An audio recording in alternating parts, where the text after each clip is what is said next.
Muito boa tarde, estamos aqui pelo Estúdio B Central de Entrevista, mais uma vez, neste que é o mais completo e democrático espaço de discussão política da Baixada Fluminense.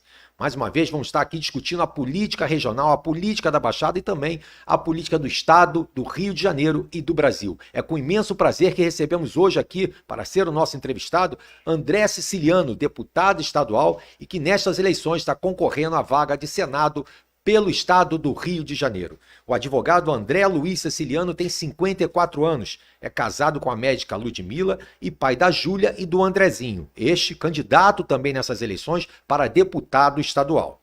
André Siciliano é cria da Baixada, nasceu em Nilópolis, morou em Japeri e cresceu em Paracambi, cidade que chegou a governar por 2 ocasiões. Filho de um comerciante e de uma dona de casa, começou a trabalhar cedo, bem cedo, aos 9 anos de idade, como jornaleiro, lá em Paracambi. Trabalhou também no mercado financeiro, constituiu uma pequena corretora, até que, aos 27 anos, André Siciliano se embrenhou pela política partidária. Na primeira eleição, perdeu por 97 votos, apenas 97 votos, a prefeitura de Paracambi, então, no ano de 1996. 2 anos mais tarde, se elegeria deputado estadual já pelo PT para o seu primeiro mandato. Depois de ocupar por 2 gestões o cargo de prefeito de Paracambi, retornou à Alerj para mais 3 legislaturas consecutivas, a partir de 2011. Há 5 anos, primeiro ele começou como interino, substituindo o então presidente da Alerj, que foi retirado do cargo. Ele veio a presidir a Assembleia desde 2017. Tendo o diálogo e a produtividade como 2 de suas principais marcas, André Siciliano marcou uma era lá à frente da Casa Legislativa do Estado do Rio de Janeiro. E agora, pelo PT, ele pretende seguir pela Brasília, sendo um dos representantes no Senado Federal pelo Estado do Rio de Janeiro. Eu dou meu boa noite, primeiro agradeço a sua presença aqui, André, no Estúdio B, Central de Entrevistas, e eu dou boa noite a você também, a quem está nos assistindo também. Eu queria que você se dirigisse às pessoas e convocando também aqui, aproveitando para convocar todos vocês aqui a participarem desse debate, engrandecerem essa discussão aqui. Podem mandar perguntas, sugestões, tudo aqui é feito para você, que está do outro lado aí nos assistindo, formar opinião, engrandecer esse debate político, especialmente aqui na Baixada Fluminense. Boa noite, André Siciliano.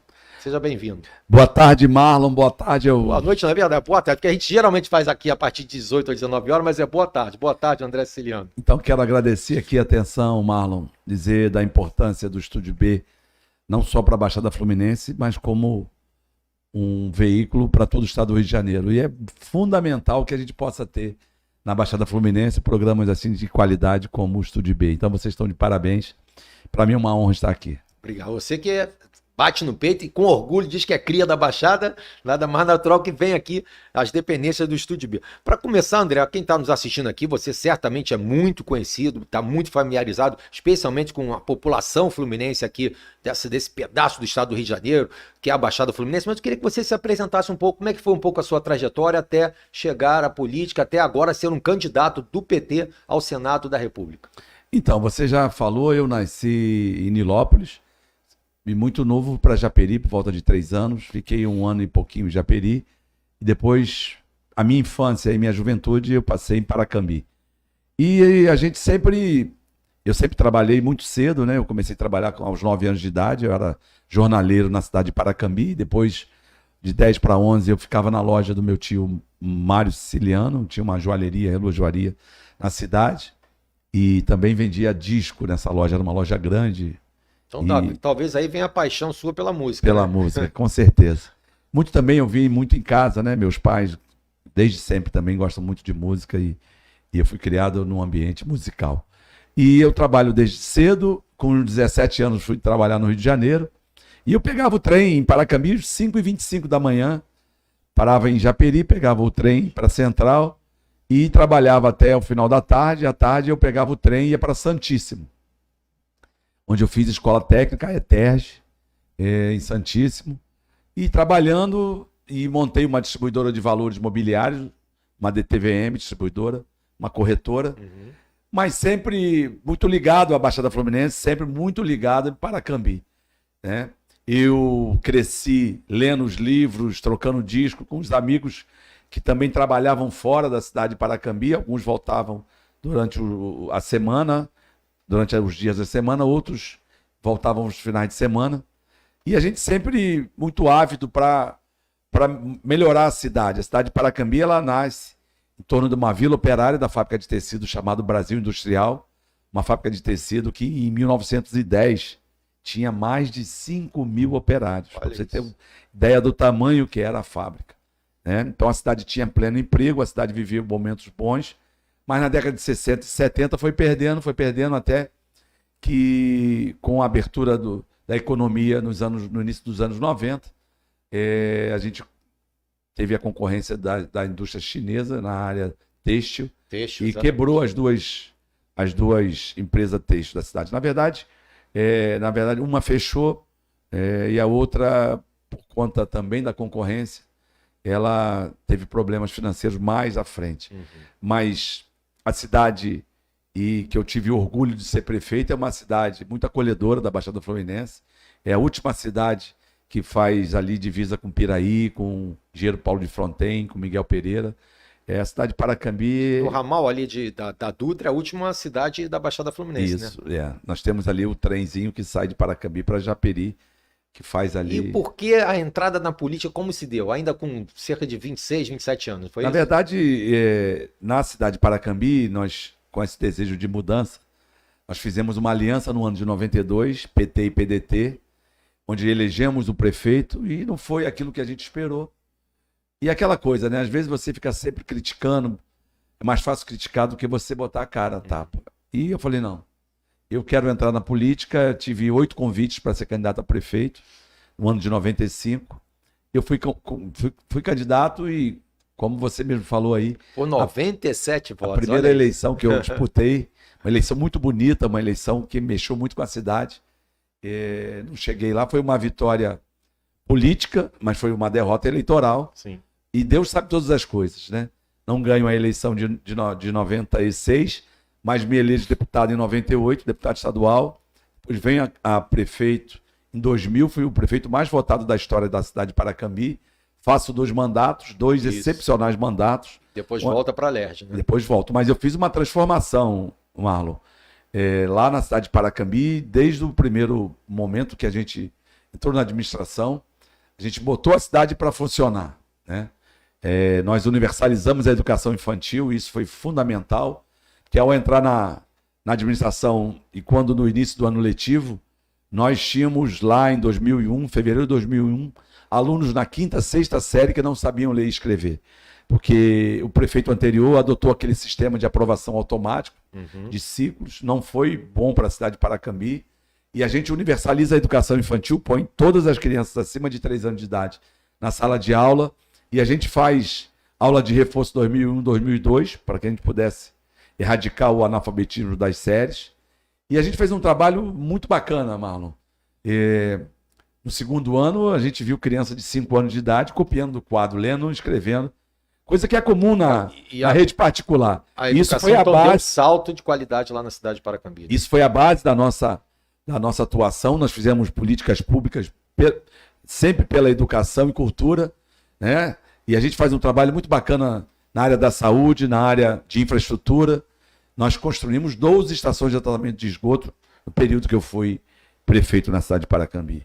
Nós saímos de 4 postos de saúde para 21 unidades de saúde. Botamos para funcionar um hospital que tinha um nome de hospital, mas não era um hospital, que era o Hospital de Lages. Se falava o Hospital de Lages, mas não tinha médico todos os dias. Então você não pode dizer que tem um hospital que não tem médico. Entendi. Nós botamos para funcionar no primeiro dia do nosso governo, com 4 médicos, 2 clínicos, 2 pediatras, também com o pessoal da universidade, que nós fizemos uma parceria. Nós ampliamos a rede de atenção básica. Para você ter uma ideia, no ano 2000, quando a gente não era prefeito ainda, a cidade de Paracambi, das 92 cidades de Paracambi, foi a última cidade na cobertura vacinal, né? Olha. 2000. No primeiro ano do nosso governo, nós modificamos esses dados, ficamos entre as 5. Caramba. A vacinação é fundamental para você reduzir a mortalidade infantil. Claro, com certeza. A média da mortalidade infantil na cidade até 2000 era de 39 por cada 1.000 nascidos. Em 2002, que esse resultado a gente colheu em 2003, a gente derrubou essa média para 7,6 óbitos para cada 1.000 nascidos. A gente ficou entre os menores índices do Brasil. Mas tudo isso fruto do que a gente fez na atenção básica, da ampliação, né, de botar médicos em todos os bairros, clínico, pediatra, dentista, ginecologista. Fizemos o pré-natal, implantamos o pré-natal na rede, que não tinha. Botamos para funcionar, como eu disse, né, o hospital municipal. Isso foi fundamental. Fizemos captação e tratamento de esgoto. Melhoramos uma questão que era triste da cidade, que tinha uma lixeira na cidade de Paracambi, a 300 metros da prefeitura, que pegava fogo 24 horas por dia, e com 45 dias nós fizemos um tratamento, fizemos um aterro controlado, depois fizemos uma parceria com a COP, fizemos um projeto para um aterro sanitário, hoje esse aterro é referência para a região ali. Essa é uma luta que nós ficamos de 2001 até 2007 para ter a licença ambiental desse aterro, né? Conseguimos parcerias e esse aterro foi construído, já não foi construído por nós, mas foi um projeto nosso que fizemos de parceria com a UFRJ, com a COP. Maravilha. Estamos aqui pelo Estúdio B Central de Entrevistas, recebendo o deputado estadual André Siciliano, candidato ao Senado pelo estado do Rio de Janeiro. O senhor, antes de se decidir, né, concorrer pelo Senado Federal, ao Senado Federal, seu nome foi cogitado para ocupar diversos cargos, dentre eles deputado federal, até vice-governador. Por que o senhor optou por talvez essa caminhada um pouco mais tortuosa que é a disputa ao Senado da República? Então, Marlon, no ano passado, em junho, eu recebi na minha casa o presidente Lula. Ele ficou 2 dias comigo. E ele me fez essa convocação para que eu fosse o candidato dele ao Senado, para que eu fosse o representante do estado do Rio de Janeiro em Brasília, para que a gente pudesse defender a nossa população, defender a nossa querida Baixada Fluminense e o estado do Rio de Janeiro. E eu aceitei esse desafio. Por isso eu sou o único candidato ao Senado do presidente Lula. Por isso o presidente Lula esteve conosco na semana passada aqui, próximo em Nova Iguaçu, onde fizemos um belíssimo comício, onde tinha mais de 20.000 pessoas no comício. Então eu estou muito feliz, é um desafio, mas é um desafio que a gente conhece o estado, né, Marlon? Eu, como você falou também no início, eu era o segundo vice-presidente da Assembleia, assumi a Assembleia no pior momento do estado do Rio de Janeiro. O presidente Jorge Pisciani foi afastado, né? Eu assumi a presidência quando o estado estava com 3 salários para 4 salários atrasados dos servidores, pensionistas e aposentados, o salário atrasado. A gente vota ali na Assembleia, a gente vota mensagens difíceis ali para que a gente pudesse aderir ao regime de recuperação, botar os salários em dia. Muitas dessas mensagens impopulares, inclusive, né? Verdade. E a gente, naquele momento, né, a Assembleia estava cercada por grades, a gente votávamos coisas ali com confronto entre servidores públicos e a polícia, entre a própria polícia fazendo manifestação, policiais e bombeiros, contra a polícia. A gente votou muita coisa ali, ao som de bomba de efeito moral, bala de borracha, gás de pimenta, mas foi necessário para que a gente pudesse viver um novo momento, o Estado botar os salários em dias. Então eu fiquei 2017 e 2018 interinamente. Nesse momento eu nunca disse que eu seria candidato à presidência da Assembleia. Eu primeiro fui para as urnas em 2018 e eu ganho a eleição com mais 50,2% dos votos que tive em 2014, né? Naquele momento da política muito de confronto como agora, mas estava muito pior. E eu, pelo Partido dos Trabalhadores, sempre pelo Partido dos Trabalhadores, nunca saí do meu partido. A próxima pergunta, inclusive, vou tocar nesse... Meu único partido, eu sempre fui militante antes, depois me filiei, mas já 89, 92, a gente já fazia campanha para o PT. Ninguém fez mais campanha para o Lula, a cidade de Paracambi, em 89, do que eu. Nesse sentido, deputado, o senhor sempre esteve no PT. Então o senhor viveu o céu e o inferno da legenda, que a legenda viveu o apogeu nos governos de Lula e Dilma e depois o declínio com as denúncias de corrupção envolvendo organismos do Estado. Como foi viver justamente essa montanha-russa, essas 2 fases do PT, o PT lá em cima e depois o PT mal avaliado ante a opinião pública? Então, Marlon, primeiro dizer que desde sempre eu fui do Partido dos Trabalhadores. Eu nunca tive vergonha de ser político, nem do meu partido. Tenho uma honra de pertencer ao PT. Quem erra são as pessoas, não as instituições. E dos piores momentos que o partido passou, e eu sempre fui do PT. E aonde eu sempre andei, como Baixada Fluminense, Sul Fluminense, eu nunca tive, em nenhum momento, até hoje na minha vida, nenhum desaforo, né? Nos piores momentos eu estive ao lado do partido, defendendo o legado do presidente Lula, defendendo o legado da presidenta Dilma. E, como eu disse, eu não tenho vergonha de ser político, nem vergonha do meu partido, eu tenho uma honra, ao contrário. Então, os momentos vão e voltam, eu não tenho dúvida, né?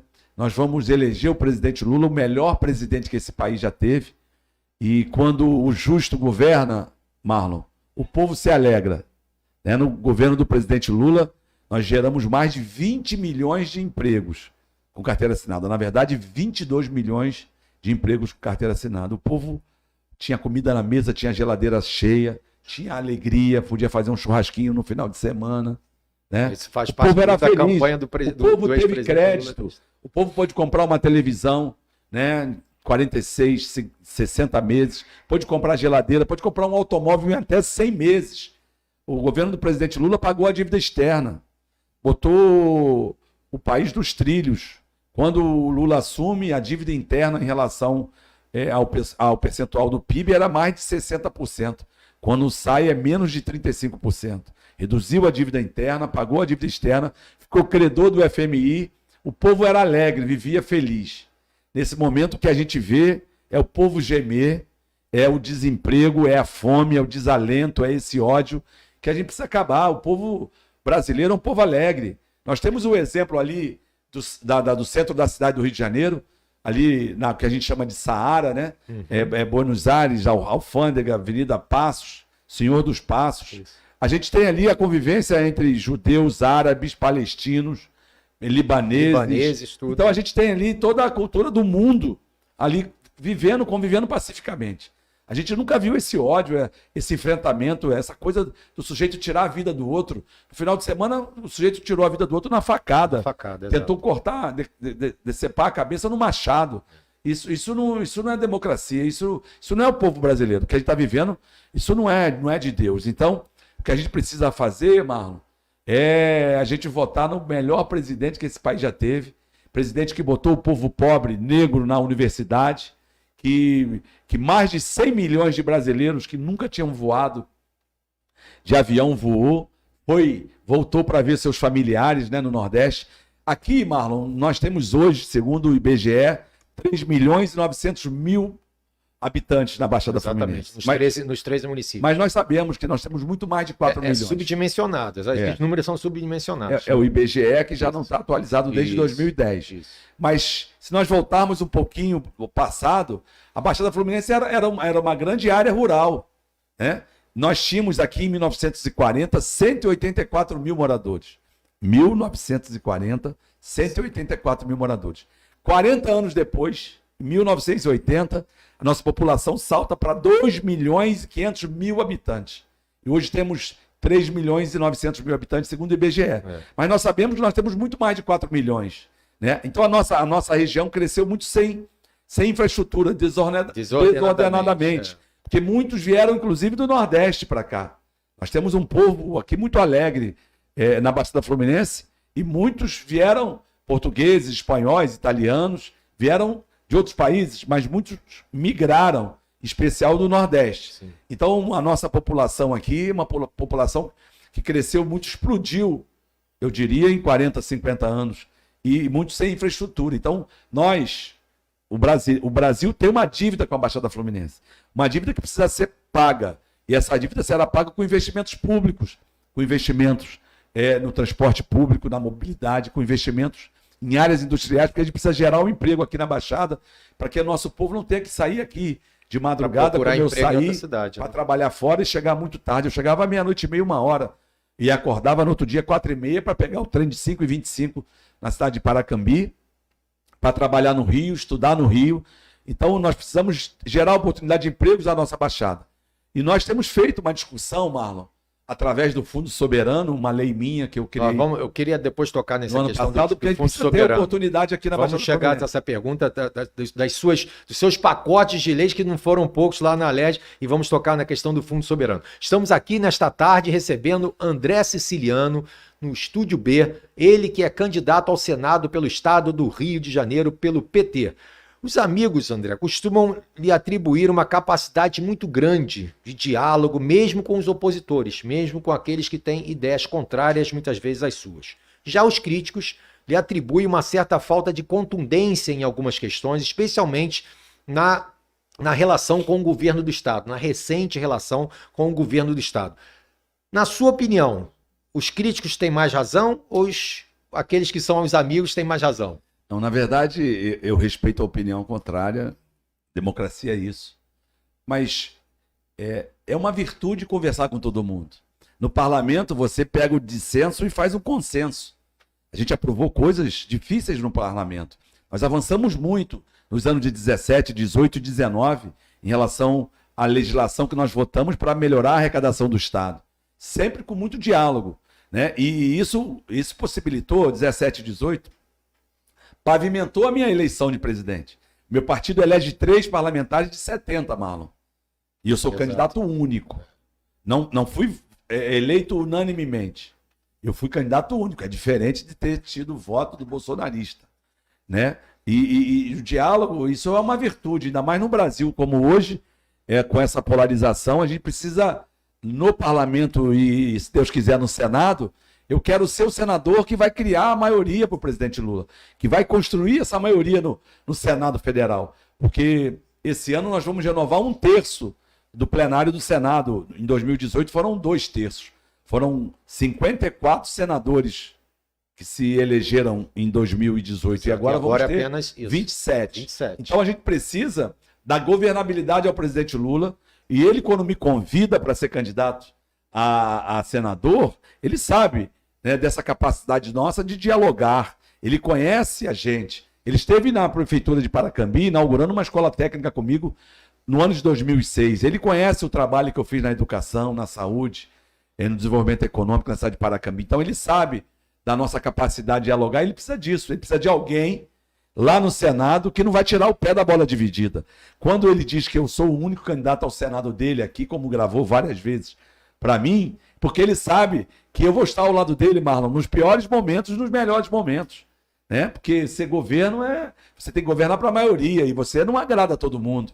Quando você trabalha ainda para os mais pobres, aí que você ainda é mais atacado ainda. É verdade. Né? Porque quando você põe o pobre no orçamento, quando você dá dignidade ao pobre, comida na mesa, emprego, oportunidade, como eu disse, quando o governo do presidente Lula deu crédito ao pobre, o pobre pôde comprar, né, a sua geladeira, a sua televisão, o seu carro, pôde comprar inclusive um apartamento e uma casa, como a Minha Casa, o programa Minha Casa Minha Vida, que beneficiou mais de 10 milhões de brasileiros. Tá certo.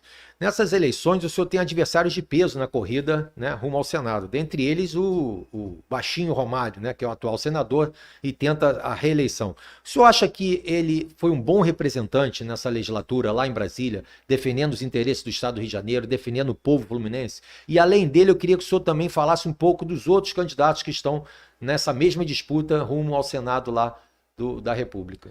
Olha só, em relação aos demais candidatos, como eu disse, eu respeito a opinião de cada um, respeito o eleitor, mas em relação a essa vaga que nós estamos disputando, primeiro dizer que o Romário já é senador por 8 anos. Sim. 8 anos. Você não viu em nenhum momento ele fazer a defesa do Estado do Rio de Janeiro.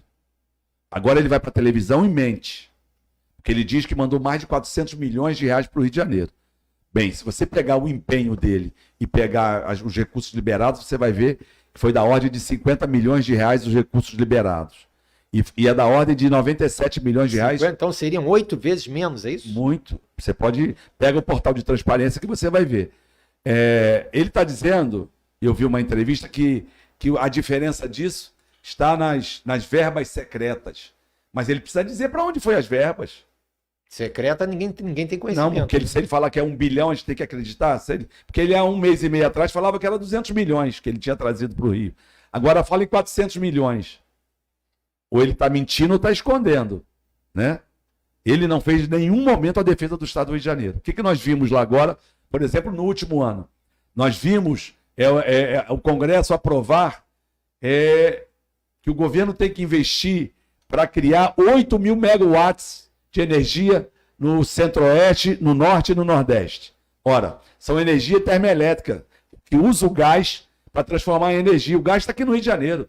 Quando você aprova, por lei, e tira a competitividade do Estado do Rio de Janeiro para investir em 8 mil megawatts lá no Centro-Oeste, onde que a gente tem que usar a biomassa. Biomassa, exatamente. Quando você obriga o governo federal a investir no Nordeste, quando lá tem a energia solar, que é a fotovoltaica, e tem a energia eólica, que é a dos ventos, esse é o grande trunfo do Nordeste.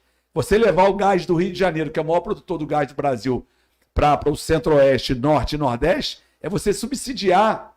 Né? Então, nós não vimos nenhum parlamentar do Estado do Rio de Janeiro se levantar contra esse absurdo. Agora mesmo temos lá, o governo já passou uma mensagem na Câmara e foi para o Senado para construir um gasoduto levando gás para essas regiões, para o Centro-Oeste, para o Norte e para o Nordeste. Quando você obriga o governo a investir 100 bilhões de dólares num gasoduto, de novo, você está tirando o potencial de investimento no Estado do Rio de Janeiro, que nós somos o maior produtor. Geração de emprego, né? Maior produtor de gás. Porque tem uma máxima que você precisa dar segurança ao sistema elétrico.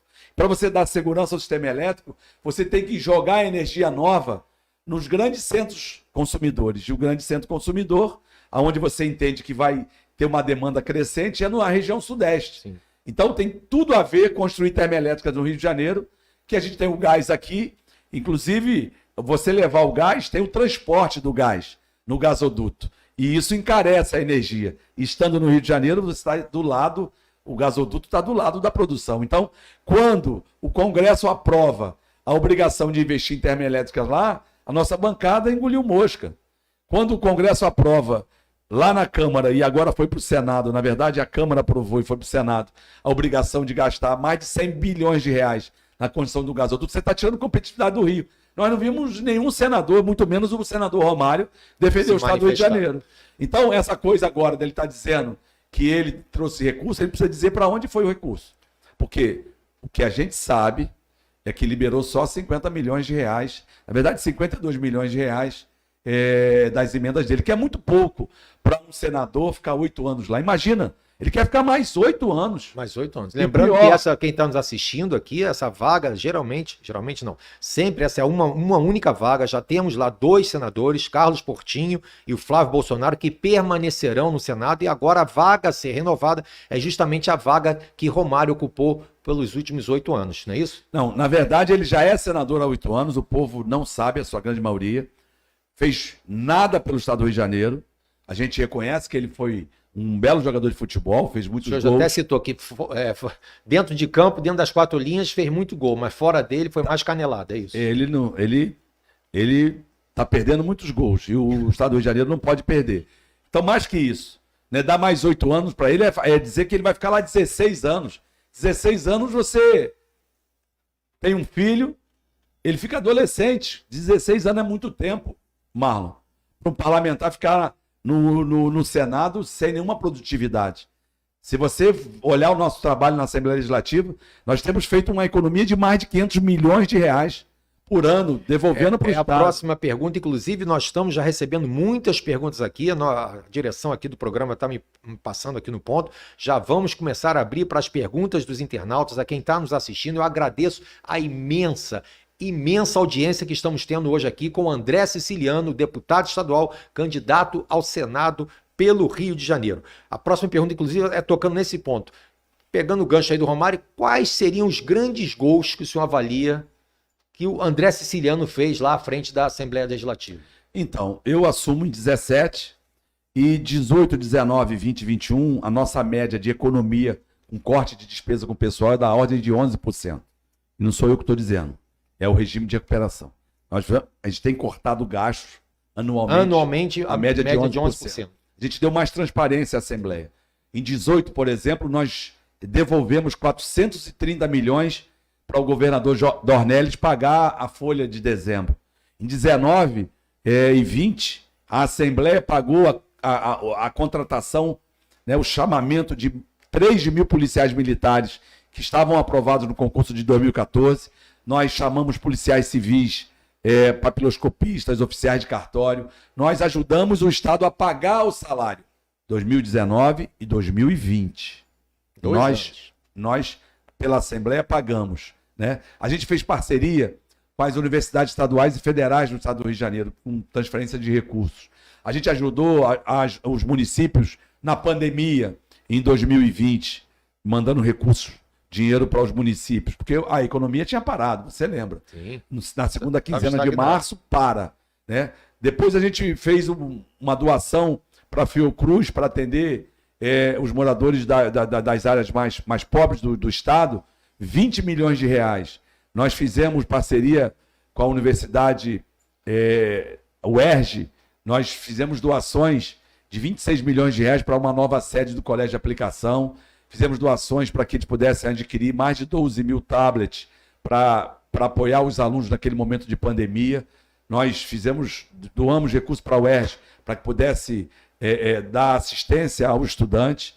Nós fizemos na UENF 35 milhões, doamos 35 milhões para a UENF, para que ele pudesse também fazer um centro de memória ali da população da região em relação ao nosso povo que veio escravizado para o Brasil, em especial para o Rio de Janeiro, para uma reforma de uma antiga fazenda ali em Cabo Frio. Nós, Marlon, fizemos nesse período da Assembleia corte de recursos, corte de gastos, que economizados voltaram para os cofres do Estado. Se você somar isso... Não só o Estado, como outros organismos. Você participou da revitalização do Museu da República, que foi... Também, mas mais que isso, no momento mais difícil, por exemplo, de Petrópolis, nós fizemos uma doação de 30 milhões. Naquele 15 de fevereiro, no dia da enchente lá, eu fui para lá. Eu estive à noite em Petrópolis, e em 48 horas nós aprovamos pela Assembleia a doação de 30 milhões. Mais que isso, nós fizemos mais de 100 milhões de reais de transferências para os municípios que tiveram calamidade pública ou emergência com as chuvas só em 2022, via Assembleia Legislativa. Mas mais do que economizar, do que fazer essas parcerias, nós fizemos o dever de casa. Cortamos gastos, modernizamos a Assembleia tem mais transparência, a Assembleia adotou novos procedimentos, inclusive em relação a licitações internas. Fizemos sempre o pregão eletrônico, que dá mais transparência e reduz os preços das licitações. E a gente fez um trabalho bacana. Agora, isso é comparar. Se comparar a nossa administração com 8 anos do Romário, é covardia. Nós tivemos uma economia de mais de 500 milhões. É goleada, deputado. É goleada. Só esse ano nós já economizamos mais de 500 programas milhões. Também que o senhor esteve à frente, como leis, né? Não, então, como supera a RJ, né? Então, também o Segurança Presente também tem a grande participação da Assembleia Legislativa. Quer dizer, tem diversas ações, né, que o senhor esteve de uma maneira ou de outra envolvida, ou pessoalmente ou à frente da Assembleia, né? Quando a gente paga 2 anos faz o pagamento dos salários dos policiais militares, por exemplo, e civis, a gente focou muito na Baixada Fluminense. A gente exigiu que 30% desse pessoal, desse efetivo, viesse para a Baixada. Porque não dá para ter um cidadão de primeira e segunda classe. Em algumas áreas da Zona Sul do Rio, tem um policial para 150 habitantes. Na Baixada Fluminense, até 99, era um policial para 1.800 habitantes. É uma desproporção então, não impressionante. Dá. Então, eu não tenho dúvida, fizemos um trabalho de transparência, de economia, nesse período à frente da Assembleia. Pelo contrário, eu tenho a consciência de que eu estou fazendo na Assembleia lá, nós, né? Ninguém faz nada sozinho, irmão. É um trabalho que é uma transição de um grupo que ficou à frente da Assembleia, com as suas virtudes e seus defeitos, por 27 anos, para algo que virá novo. E eu diria... O senhor lidera esse movimento, no seu modo de ver, de uma nova Assembleia em relação ao que tivemos no passado? A Assembleia é um reflexo da nossa sociedade. Então, eu digo que eu estou nessa missão de fazer uma transição. O novo presidente da Assembleia não foi eleito ainda. Ele vai sair das urnas do dia 2 de outubro. Mas com a consciência tranquila do dever cumprido. Esse ano nós já economizamos mais de 500 milhões de reais, Marlon. Até 30 de agosto nós tínhamos 472 milhões de reais na conta de O economia. senhor já tem no seu caderninho lá para onde vão ser, porque fica todo mundo de olho, né? Desde Não. prefeitos ao governo do estado, já Não. estabeleceu algum critério para que retorne esse recurso para o estado ou para algum organismo? Então, Marlon, no ano passado eu criei uma lei que criei o Fundo Soberano, que é o Fundo Soberano que vai pensar o estado do Rio de Janeiro para o futuro. Ele vem de recursos dos royalties, nós já temos depositado nesse fundo 2 bilhões e 100 milhões de reais. Vamos ter na virada do ano seguramente mais 3 bilhões, né? Então vamos ter mais de 5 bilhões de reais como nesse se fosse, fundo. para quem está nos assistindo, deputado, como se fosse uma caderneta de poupança do estado, não é isso? É isso. Para momentos de dificuldade tivesse esse Mas mais fundo que soberano. isso, Né? esse fundo é para que possa fazer investimentos que vão induzir novos investimentos. Por exemplo, a gente tem falado e a gente tem um estudo pedido por nós na Assembleia para trazer um novo gasoduto para o Rio. Esse gasoduto sai do mar, são 250 quilômetros de gasoduto, que ele vem trazer gás para a costa aqui em Itaguaí. A gente precisa dar um dinamismo no arco metropolitano. Então a ideia desse fundo é ser um fundo garantidor de parcerias públicos e privados, o mesmo Estado fazendo o investimento para que a gente possa alavancar o desenvolvimento. Então, o que a gente quer como Senado? Eu quero retomar as obras do governo federal aqui no estado do Rio de Janeiro, porque nós não temos R$1 de investimentos do governo federal do estado do Rio de Janeiro nesses últimos 4 anos. Eu já falei com o presidente Lula e ele falou publicamente aqui em Nova Iguaçu, na última semana, na quinta-feira, que ele vai retomar as obras. A gente precisa retomar as obras do Arco Metropolitano. Que está abandonado. Porque o Arco era o grande sonho da nossa rodovia do desenvolvimento. Hoje ela é a rodovia do medo, porque ela está abandonada. Dissolução virou problema, né? Virou problema. Nós precisamos retomar a obra do complexo petroquímico de Itaboraí, que ali gera empregos para São Gonçalo, Niterói, Itaboraí, inclusive para a Baixada Fluminense.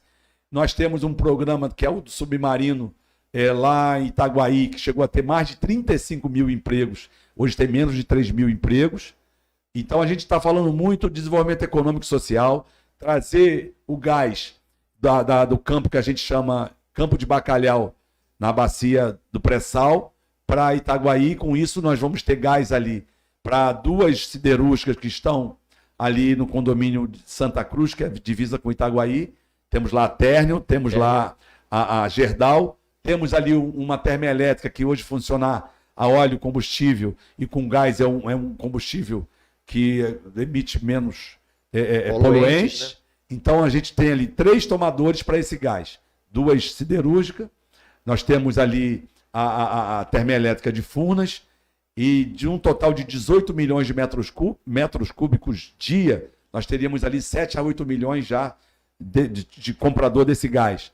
E a gente precisa viabilizar o nosso arco. Um investimento já com contrapartida, né? Nesse arco, ali no arco, a ideia é ter uma unidade de processamento de gás, é ter ali uma unidade de beneficiamento de vidro, né? E eu, no ano passado, eu apresentei um projeto e já aprovamos desonerando toda a cadeia produtiva do setor de vidro, do setor de plástico, do setor químico e do setor de embalagens no estado do Rio de Janeiro. Isso é fundamental para que a gente possa atrair esses setores, porque esses setores saíram do Rio de Janeiro. A gente precisa ter, onde tem gás, tem indústria, onde tem indústria, tem emprego. Então a gente está falando muito desse gasoduto, que a gente chama Rota 4B.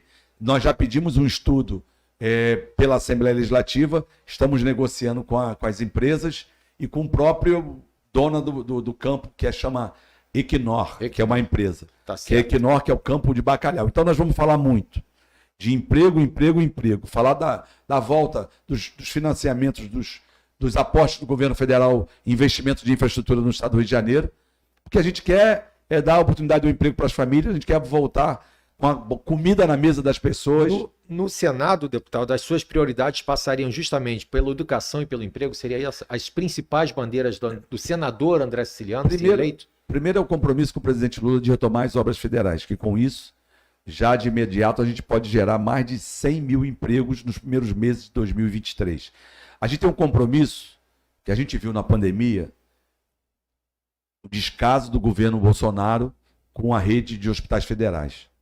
Se nós contarmos os hospitais das universidades... A maior rede de hospitais federais estão no Rio. Quanto no Rio, de Janeiro. A maior rede está no Rio. Mas se nós contarmos as unidades das forças militares e das universidades, nós temos 31 unidades. Hospitais grandes nós temos 8. Então a gente precisa resgatar essa rede de saúde. A gente precisa, Marlon, zerar o SIGEG, o Sistema de Regulação. A gente precisa reformar essas unidades, equipar essas unidades, e a gente precisa contratar recursos humanos. Porque o que a gente viu, mais de 50% dos leitos dos hospitais federais estavam fechados na pandemia. Nós perdemos mais de 670 mil vidas no Brasil.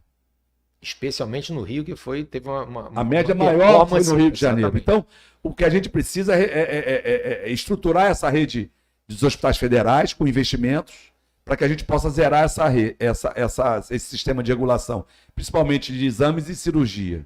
E a gente precisa trazer de volta a alegria para o Estado. Precisa fazer muito investimento na área de educação e esporte e voltar a ampliar a nossa rede de escolas técnicas do estadual, do Estado do Rio de Janeiro. A gente precisa ampliar a oportunidade do jovem, né, da periferia de acessar a Universidade Pública Federal. A gente precisa trazer o Mais Médico de volta para o Estado do Rio de Janeiro. Né? Nós perdemos 19 mil médicos no Brasil. 19 mil médicos. Então a gente precisa resgatar a saúde pública, dar oportunidade à juventude para a educação e cultura para sair dessa violência. A gente precisa disputar os nossos jovens com o tráfico, com a criminalidade. Eu não tenho dúvida, com investimentos do governo federal, como o presidente Lula fez. O presidente Lula tinha um desemprego de mais de 12% quando ele assumiu, inflação de mais de 12% também.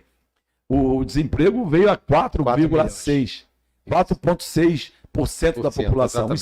Isso é nada em relação ao que a gente chama de pleno emprego. Na verdade, o presidente Lula, no período que foi presidente, gerou mais de 20 milhões de empregos. Na verdade, 22 milhões. Nós tivemos o pleno emprego considerado. Em 2010, Marlon, nós estávamos trazendo engenheiros de Portugal e da Índia. Mas também, deputado, muito favorecido pelo cenário macroeconômico, né? Não tinha uma pandemia. O atual presidente Jair Bolsonaro atravessou, né, o mandato dele, pelo menos metade do mandato dele, com uma pandemia. O senhor não acha que também que deva ser relativizado esses números? Não, Marlon, sabe por quê? Porque quando o presidente Lula assumiu, o Brasil tinha acabado de quebrar. Tinha tomado um empréstimo do FMI de 37 bilhões de reais. Era a segunda quebra que o Brasil tinha acontecido no governo do Fernando Henrique. 2 quebras. Teve uma máxima de desvalorização em 99 e o Brasil tinha uma inflação de 12%. Aí dizem, não, que foi o governo do presidente Lula, ele surfou no aumento das commodities. As commodities estão no melhor momento dos últimos 30 anos. Não é só petróleo, tudo. É o minério, é a soja, é o milho. Nós somos, Marlon, o maior exportador de milho do planeta. Nós somos o segundo produtor. O primeiro produtor é o americano, que não exporta, ele consome. Nós somos o maior produtor de soja do planeta. Nós somos o maior produtor de proteína animal do planeta. Boi, frango e suínos. Suínos, bovinos e o frango. O maior produtor de proteína do planeta. E a gente tem 33 milhões de brasileiros passando fome. O presidente Lula botou o pobre no orçamento, deu oportunidade do pobre ter o crédito, ter casa própria, ter o emprego. Essa é foi a grande virada do presidente Lula. Ele dizia que nenhum brasileiro poderia ir dormir com fome. Que o brasileiro tinha que ter no mínimo 3 refeições por dia. E ele fez isso. Então não tenho dúvida, né? Agora, essa coisa do auxílio aí é importante? Lógico que é importante. Mas o parlamento que botou o auxílio desse tanto, que quando chegou lá a mensagem, em 2020, era R$200 o auxílio. Exatamente. O parlamento queria, o Partido dos Trabalhadores queria elevar para R$600 naquele momento. E o Congresso votou 400. O presidente Lula já disse que vai manter os R$600 e vai criar no Bolsa Família R$150 por filho. Tá certo. Estamos aqui com o André Siciliano, deputado estadual, candidato ao Senado pelo Estado do Rio de Janeiro, no Estúdio B. Este que é o mais completo e democrático espaço de discussão política da Baixada Fluminense. As perguntas agora aqui dos nossos internautas, agradecendo a imensa participação que estamos tendo aqui nesta tarde e noite com o André Siciliano. A primeira pergunta vem de Selma Campos. Não sendo eleito senador, o senhor pretende ser o quê no estado do Rio de Janeiro? Talvez conselheiro do Tribunal de Contas? Seria isso? Ô, Selma, a minha vida toda foi na iniciativa privada. Eu entrei na política para ser candidato em 96. Meu patrimônio hoje é 25% do que eu tinha quando entrei na política. Então a minha vida toda foi pautada na iniciativa privada. Política você faz com mandato ou sem mandato. Eu vou ganhar a eleição para o Senado porque eu sou o candidato do presidente Lula e quero poder contar, especial, com a confiança do povo do estado do Rio de Janeiro, mas especial com a confiança da Baixada Fluminense, da nossa querida Baixada Fluminense. Eu digo, Marlon, aonde vou, eu tenho a consciência de onde eu venho, da nossa Baixada, eu tenho a consciência de onde estou e aonde eu quero chegar. E eu quero chegar com o voto da Selma lá no Senado para ser o representante do estado do Rio de Janeiro, para que a gente possa ter de volta os investimentos públicos no estado, os investimentos privados, para que a gente possa gerar emprego, dar dignidade às famílias do estado do Rio de Janeiro. Tá certo. Francisco Silva é mais um aqui a participar da nossa entrevista aqui. Ele faz a seguinte pergunta: como o senhor viu a saída de Washington Reis da chapa de vice do governador Cláudio Castro? Lembrando que o ex-prefeito de Caxias era, até bem pouco tempo, o vice-governador, candidato a vice-governador pela chapa do governador Cláudio Castro, e acabou desistindo da disputa depois de ter a sua candidatura indeferida pelo Tribunal Regional. Como é que o senhor viu essa reviravolta? É sempre muito ruim dar opinião na chapa dos outros. Né? Nós temos uma chapa, Marcelo Freixo, com o ex-prefeito César Maia, é a chapa da aliança do meu partido, e eu vou agradecer a pergunta, mas eu vou passar dessa pergunta, porque é sempre chato dar opinião sobre... Tem ótimas relações com o ex-prefeito de Duque de Caxias, Washington Reis, né? Não só ele, com todo o clã Reis lá, do Rosenberg, deputado... Já foi assim, mas depois... Está estremecida essa relação? Depois do Tribunal de Contas, da votação do Tribunal de Contas, está estremecido, estamos afastados, mas isso é da política. Na política a gente tem que honrar os compromissos. E eu honrei o compromisso que eu fiz em 2019, quando eu fui candidato. Desde lá de trás, quando o senhor defendeu que seria o nome de Márcio Pacheco, que acabou realmente vindo a ser... Ocorre que o Márcio, lá no meio da disputa, tentou desistir. O Márcio quis desistir 2, 3 vezes.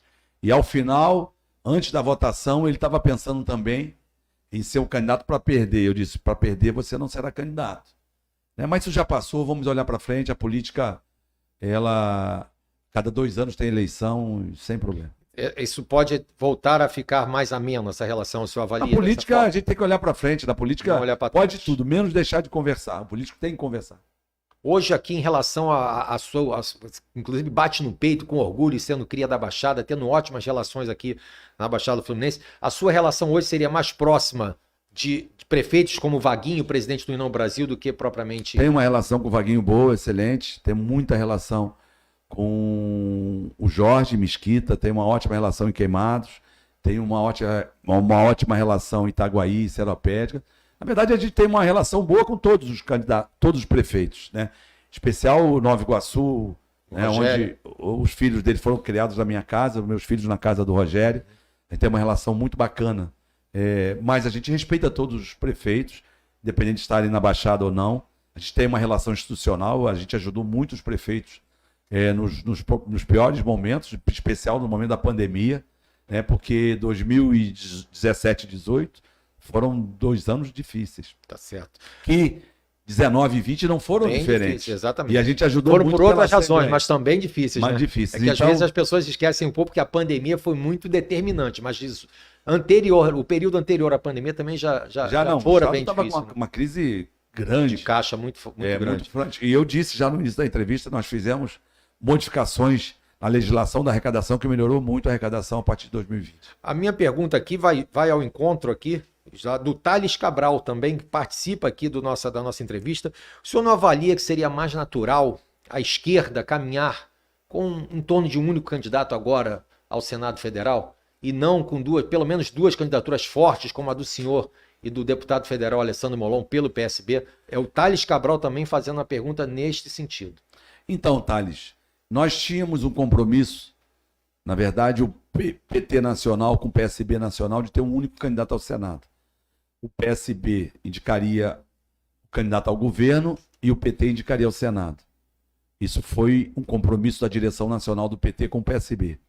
Depois diz o Freixo que também tinha um compromisso com Alessandro Molon, né? Agora, o Molon quis ser candidato. A gente só pode lamentar. Infelizmente, não foi possível, não por minha vontade. Eu queria que esse compromisso fosse mantido. Mas fazer o quê? Vamos para frente, agora precisamos trabalhar. Como está a relação hoje com Alessandro Molon? Que sempre foi muito cordial entre ambos, mas hoje está estremecida, arranhou. Nós não temos nenhuma oportunidade de estarmos juntos nesses últimos meses. Mas é uma relação cordial, a gente não tem inimigo. Ficou um pouco mais distante. Eu não era bem próximo do não, na verdade, a gente se aproximou mais no início desse ano. Tivemos alguns encontros, algumas conversas, mas sempre foi respeitosa e vai continuar sendo respeitosa. Nós estamos agora no momento de uma disputa política, né? E eu só tenho que lamentar que o acordo não foi cumprido com o Partido dos Trabalhadores. Tá certo. Evandro Verlin, baseado na pergunta que eu fizera sobre a sua relação com os prefeitos aqui da Baixada Fluminense, ele aponta aqui que boa parte ou a maioria deles apoia o seu principal adversário hoje, por assim dizer, o Romário, até porque muitos prefeitos daqui ou são do PL ou estão na base do governador Cláudio Castro. Como o senhor vê essa situação, esse relacionamento dos prefeitos da região, em sua maioria, com a candidatura de Romário? Ô Marlon, essa pergunta é muito boa, porque nos piores momentos a gente ajudou muito os municípios da Baixada, como ajudamos todo o estado do Rio de Janeiro. Como eu disse, a política tem eleição a cada 2 anos. Muitos que estão hoje no PL, a gente também não pode obrigar o sujeito a fazer a nossa campanha. Mas eu tenho o apoio, inclusive, de prefeitos também do PL. Não só da Baixada, mas como também do estado do Rio de Janeiro. E a política tem a sua dinâmica. Tem deputados de quase todos os partidos fazendo a nossa campanha. Tem prefeitos de quase todos os partidos fazendo a nossa campanha. Por exemplo, o único prefeito do PSB do estado, que é Petrópolis, faz a nossa campanha, que é o Rubens Bom Tempo. Então isso é da política, vamos para frente, vamos ganhar a eleição com apoio do povo do estado do Rio de Janeiro, em especial com o nosso povo da Baixada Fluminense. E nas minhas andanças aqui pela Baixada Fluminense, tenho ouvido muito que o eventual apoio para o senador Romário seria mais para inglês ver. Na realidade, dada a sua proximidade com os prefeitos da região, sempre muito próximo, sempre muito atuante aqui, eles na verdade iriam caminhar justamente na hora decisiva lá, junto à sua candidatura. Procede esse feeling, esse sentimento? Nós queremos ter o apoio do nosso povo da Baixada Fluminense. O prefeito não é a eleição do prefeito, essa eleição, não é a eleição do vereador. Apesar de nós termos uma quantidade grande de prefeitos nos apoiando e vereadores. Mas a eleição tem uma dinâmica própria, né? Momento próprio, vamos ver. Douglas Muciolo, André Siciliano é, sem dúvidas, o mais capacitado para representar o estado do Rio de Janeiro no Senado Federal. A vitória dele garantiria para a Baixada Fluminense um olhar todo especial para a região. É o Douglas Muciolo aqui, provavelmente um eleitor, né? Primeiro, agradecer aí, Douglas, dizer que é verdade. Eu tenho a experiência de ter sido 2 vezes prefeito, um mandato que fiz 2001 a 2008, na verdade, 2 mandatos muito exitoso. Esse mandato, né, na verdade, é um mandato só, mas com 2 eleições, de muito êxito, especial na educação, saúde e infraestrutura. E a gente trabalhou muito na cidade de Paracambi. E se você conhecer alguém lá de Paracambi, pergunta como foi o nosso trabalho, que você vai ver. Ele é o secretário municipal de Serviços Públicos de Nova Iguaçu. No primeiro ano, Marlon, nós tivemos, no período que fui prefeito, em 2001, 12 homicídios. No segundo, 11, terceiro, 8. No último ano, um único homicídio. No último ano, 2008, um único homicídio. Nós ocupamos a juventude, demos esporte, cultura, educação de qualidade. Então, quem estudou conosco no período de 2001 a 2008, no período nosso, tinha sempre, fazia a educação pública no horário normal, num período, no segundo contraturno, fazia inglês, espanhol e francês, fazia informática, fazia karatê, capoeira, jiu-jitsu, futebol de salão, natação, balé.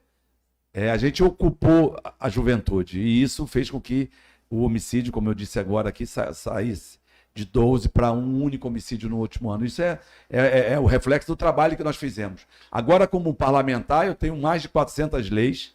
Na verdade, eu tenho mais de 420 leis, né? Leis importantes, como a lei que criou o Super RJ, que atende mais de 300 mil famílias com auxílio emergencial. A lei do Vale Gás é uma lei minha. A lei que reduziu o ICMS das contas de luz é uma lei minha, é muito importante que se diga. A lei do Fundo Soberano, que é uma lei que tem uma poupança pública para que a gente possa fazer investimentos, para alavancar obras de infraestrutura, para atrair novos investimentos também, é de minha autoria.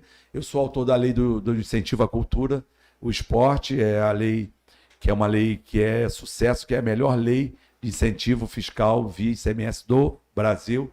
Tem leis importantes também, como a água da casa, né? Quando você vai no restaurante e pede água da casa. Água da casa. Exatamente. É uma lei minha, mais popular. Mas é isso, a gente, como parlamentar, tem um trabalho muito bacana, muito em favor da população do estado do Rio de Janeiro. E eu falo, Marlon, aonde eu vou, que na Baixada Fluminense, quem faz discurso não ganha eleição. Porque discurso não muda a vida de ninguém. Se você não tiver entrega, você pode até ganhar uma eleição, duas, impossível. Tem que ter ação, né? Tem que ter entrega. Exato. Você tem que mudar a vida das pessoas. E nós mudamos a vida de milhares de pessoas quando fui prefeito em Paracambi. E também não só de Paracambi, né? Porque lá funcionam 16 cursos superiores. Tem gente de todas as cidades do Rio de Janeiro estudando em Paracambi. Olha só, Célio Cardoso, o senhor tem conversado muito com a classe cultural e também veio aqui em São Gonçalo, onde acenou com projetos nesse sentido, no Jardim Catarina e no Complexo do Salgueiro. Ele fala aqui, o que o senhor tem preparado de especial se chegar ao Senado Federal ligado à cultura? Bem, primeiro a gente precisa ter um sistema... Célio Cardoso, que participou. Um sistema que respeite, né, cada cidade do Brasil. Nós temos mais de 5.600 cidades. Então, cada cidade tem uma especificidade, cada cidade tem a sua cultura, a sua tradição de música, folia de reis, poema, teatro, cinema. O cinema na Baixada, a gente tem mais produtores aqui do que na capital. Então, a gente vai fazer, primeiro fazer valer a Lei Aldir Blanc, né, e Paulo Gustavo, onde tem mais de 3 bilhões de reais por ano para a cultura. Fazer com que essa lei seja uma lei definitiva, tenha recursos. E a gente tem a fonte de custeio para essa lei. Né? Eu vou propor lá, na questão da partilha, que a gente possa resolver de uma vez por todas essa liminar que está garantindo o recebimento dos royalties de participação especial do Rio de Janeiro. A gente precisa negociar com as bancadas dos outros estados uma saída. E eu não tenho dúvida que a saída é a lei de partilha, você destinar os recursos que hoje estão destinados ao Fundo Educação e Saúde, também Cultura, para que a gente possa ter esses recursos, assim como o FPM, que arrecada os recursos dos impostos federais, tem a obrigação de investir em saúde, educação e cultura, mas que ele seja sempre distribuído mensalmente, como o FPM. Né? Porque não adianta você ter recursos para um fundo e esse fundo só ser usado para fazer superávit. Sim. Né? É igual o Fustel, que é o fundo para que a gente pudesse universalizar a atenção na área de telecomunicações, esse recurso só fica lá para fazer superávit. Então a gente precisa, na área da cultura, garantir essa lei, que ela seja uma lei perene, uma lei que a gente vai tratar todos os municípios, respeitar, né? Porque cada município tem a sua especificidade, a sua particularidade, tem a sua cultura, tem moda, tem gastronomia, também é arte, também é cultura. Então é fundamental que a gente possa respeitar, e São Gonçalo está no nosso coração, assim como a nossa Baixada Fluminense. Deputado, estamos caminhando aqui para o final dessa entrevista aqui pelo Estúdio B, Central de Entrevistas, com o deputado estadual André Siciliano, candidato ao Senado pelo estado do Rio de Janeiro. Como é fazer campanha com o Marcelo Freixo, ele que vem batendo muito forte no atual governador Cláudio Castro, com quem o senhor tem relações para lá de amistosas? Na verdade, a gente tem uma relação institucional com o governador Cláudio Castro. Eu não conhecia o governador Cláudio Castro, conheci a partir de 2019. O nosso candidato é o candidato Marcelo Freixo. Estamos com ele, estamos andando todo o estado com eles. Com eles, tivemos na Baixada, tivemos juntos também em São Gonçalo na última semana. E é isso. O que a gente faz é fazer a nossa campanha. Marlon, prioridade para mim é a campanha do presidente Lula. A gente precisa eleger o melhor presidente que esse país já teve.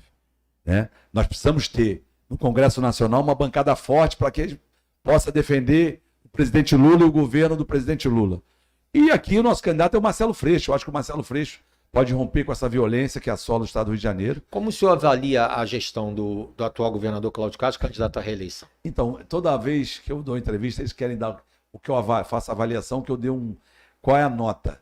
Então, eu como chefe do poder... Nota, mas como o senhor, como eu espectador chefe, privilegiado eu como chefe do Legislativo. Poder, não posso responder, essa pergunta vai passar para mim, porque eu não posso dar nota nem fazer avaliação do chefe do Tribunal de Justiça, do chefe do Ministério Público, entendeu? Eu respeito. Mas o senhor se sente confortável com as críticas que o seu candidato ao Estado vem fazendo? Eu sou candidato ao Senado. Eu sou candidato ao Senado. A minha disputa é com o Romário. Porque o Romário já está lá 8 anos. E dá mais 8 anos, são 16 anos. E a grande parte da população não sabe, porque ele fez um mandato tão apagado, que agora ele fala que mandou dinheiro, mas o dinheiro foi para onde? Ele tem que dizer para onde foi. Porque senão é sempre muito fácil dizer, eu mandei 400 milhões de reais para o Rio de Janeiro, o que é desse dinheiro? O que a gente vê no portal da transparência, 52 milhões de reais. Para a Baixada, pelo menos aqui, que é o grande público do Estúdio B, espectador, é feito, né? De espectadores aqui dos 13 municípios da Baixada Fluminense. O Romário teve uma participação ativa ou não aqui para a região? Claro que não. Não é só a Baixada Fluminense, todo o estado. O Romário é um artista, né? O Romário é um jogador de futebol. Como jogador de futebol, fez muitos gols. Como político, chutou muito para fora do gol. Então a gente precisa ter uma oportunidade. Eu, que já tenho a experiência de ter sido prefeito 2 vezes, deputado, eu não tenho dúvida, nós vamos ser um senador que vai orgulhar o estado do Rio de Janeiro, em especial o nosso povo da Baixada Fluminense. Silvio Antônio, estamos encaminhando para o final da entrevista. Ainda dá para mandar algumas perguntas aqui, que se não der para fazermos no ar aqui, vamos encaminhar para a assessoria do candidato André Siciliano. Silvio Antônio perguntou, o prefeito de Nova Iguaçu, Rogério Lisboa, vai caminhar com o senhor durante essa campanha lá na cidade? Vai, já ele vai estar conosco, fazendo carreatas e caminhando. A gente fala diariamente, hoje mesmo falei com ele por volta de 7h30 da manhã, a gente sempre fala, a gente ajudou muito o município de Nova Iguaçu, e ele é uma pessoa que reconhece essa ajuda e a gente fica muito feliz por isso. André, projetando a nova Alerj, né, que vai ser constituída agora a partir das eleições de 2 de outubro, tem algum nome de sua predileção para chegar a sucedê-lo lá na presidência da casa? Não, na Assembleia Legislativa vai ter uma renovação grande, porque muitos parlamentares são candidatos a outros cargos, né? Deputados federais, eu mesmo ao Senado. Ela vai ter uma renovação. Só valia mais ou menos quantos por cento? 30%, 40%? Mas vai ser a mesma coisa, em torno de 50%, como foi renovado. Como eu disse, né? O novo presidente ainda não está eleito. O novo presidente será eleito no dia 2 de outubro. E até lá temos tempo. Mas quais são os nomes que largariam? Os nomes colocados hoje tem o senhor Márcio Canela, deputado... Tem o Rodrigo Bacelar, tem o Márcio Canela. Ninguém me falou, mas eu estou sentindo que o doutor Serginho será candidato também. Ele é da ala bolsonarista. Sim. Né? O senhor acha que ele seria o representante da ala bolsonarista? Não, eu não tenho dúvida que ele será candidato, pela movimentação que ele faz. Uhum. Ele pode até negar, mas primeiro, como eu disse, né? O senhor é um espectador privilegiado. Tem que se eleger no dia 2 de outubro. Jair Bittencourt seria um bom nome? Jair Bittencourt é sempre bem lembrado. Que é o seu par lá na mesa diretora, né? Meu irmão, meu amigo, é o meu primeiro vice. Isso. Tenho muita confiança no Jair Bittencourt. Mas desses aí, o senhor... Bacelar, Canela, Serginho e Jair Bittencourt. Eu diria que são esses, nesse primeiro momento, os pré-candidatos. Tá certo. Estamos chegando ao final dessa entrevista na tarde e noite de hoje, com André Siciliano, candidato ao Senado Federal pelo PT. Ele que é deputado estadual, preside a Assembleia Legislativa. Eu deixo aqui meu forte abraço a todos vocês, o agradecimento pela imensa participação. Hoje bateu o recorde aqui a audiência. E também faço um agradecimento todo especial ao André Siciliano por ter aceitado aqui o nosso convite, discutir as coisas da Baixada, discutir as coisas da política do Estado do Rio de Janeiro e também o cenário nacional que hoje está polarizado entre o ex-presidente Lula e o atual presidente Jair Bolsonaro, rumo ao Palácio do Planalto. Muito obrigado, boa noite, e o Estúdio B vai estar sempre aberto aqui para a sua participação, André. Primeiro, agradecer essa oportunidade de dizer que nós temos um compromisso com o Estado do Rio de Janeiro, um compromisso de trazer o desenvolvimento econômico, melhorar a saúde pública e via a rede de hospitais federais que o governo federal tem no Rio. Nós vamos falar muito de oportunidade de empregos, nós vamos falar muito de combate a essa violência que tira a oportunidade da juventude, em especial a juventude periférica, negros, né, que assola essa violência, que mata de cada 4 mortes, 3 são de jovens negros. Então a gente precisa fazer esse enfrentamento. Esse enfrentamento a gente faz via educação, cultura, com oportunidade de esporte, com oportunidade de empregos. Nós vamos falar muito desse gás, trazer o gás para a Baixada, muito da retomada das obras do arco metropolitano, porque pode ser a nossa saída, né, para o desenvolvimento econômico e social. Vamos falar muito de investimentos em Minha Casa Minha Vida, muito investimento em saneamento básico, muito investimento em mobilidade urbana. Aqui para a Baixada Fluminense a gente precisa melhorar muito os trens da Supervia, o acesso às estações, melhorar muito a qualidade desse serviço, que é sofrível.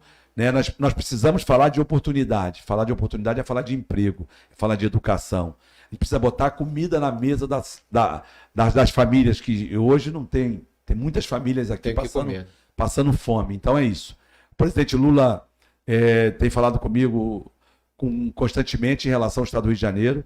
Eu sempre falo da nossa Baixada Fluminense. Ele tem compromisso de fazer investimentos em obras públicas. E a gente está muito consciente, muito preparado, Marlon, né? De novo, eu aceitei esse desafio de ser candidato ao Senado por uma chamada do presidente Lula. Né? Ele me convocou para eu ser candidato ao Senado, ser o único candidato ao Senado. E a gente tem discutido muito o desenvolvimento econômico e social do Rio, especial da Baixada Fluminense, e ele tem um compromisso com o nosso povo da Baixada. Tá certo. Muito obrigado, André Siciliano, candidato ao Senado pelo Estado do Rio de Janeiro. A vocês todos, meu boa noite e até uma próxima oportunidade aqui pelo Estúdio B, o maior e mais democrático espaço de discussão política da Baixada Fluminense.